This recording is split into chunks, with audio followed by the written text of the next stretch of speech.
جی السلام علیکم دوستوں، ایک بہت بڑی خبر آپ کے ساتھ شیئر کرنے لگا ہوں۔ کوئی بھی پرائیویٹ سکول کسی والدین کو مجبور نہیں کر سکتا کہ وہ بچوں کی جو ہے وہ موسم گرما کی تعطیلات ہو رہی ہیں ان کی یکم مشت اکٹھی فیس دے، بلکہ پرائیویٹ سکول بچوں کے والدین سے ہاف فیس لے سکتے ہیں، وہ بھی ہر منتھ علیحدہ لینی پڑے گی، اکٹھی فیس نہیں لے سکتے۔ اگر کوئی پرائیویٹ سکول کسی والدین کو مجبور کرتا ہے کہ بچوں کی اکٹھی فیس دیں تو ایسے پرائیویٹ سکول کو 30 لاکھ روپے جرمانہ ادا کرنا پڑے گا، ان کو 30 لاکھ روپے جرمانہ ادا کیا جائے گا۔ دوسری جو کہ امپورٹنٹ بات ہے، ایجوکیشن جو اتھارٹی ہے اس کی طرف سے ایک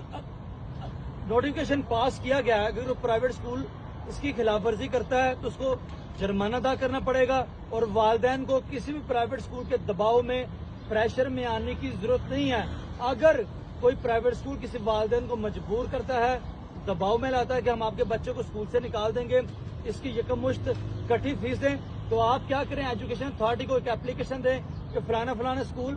میں ہمارے بچہ داخل ہے اور یہ سکول ہمیں مجبور کر رہا ہے کہ ہم انہیں اکٹھی فیس دیں۔ آپ پرائیویٹ سکول کو فیس دیں لیکن آدھی دیں، نصف دیں، اور ہر مہینے علیحدہ دیں، 3 مہینے کی اکٹھی فیس دینے کی کوئی ضرورت نہیں ہے۔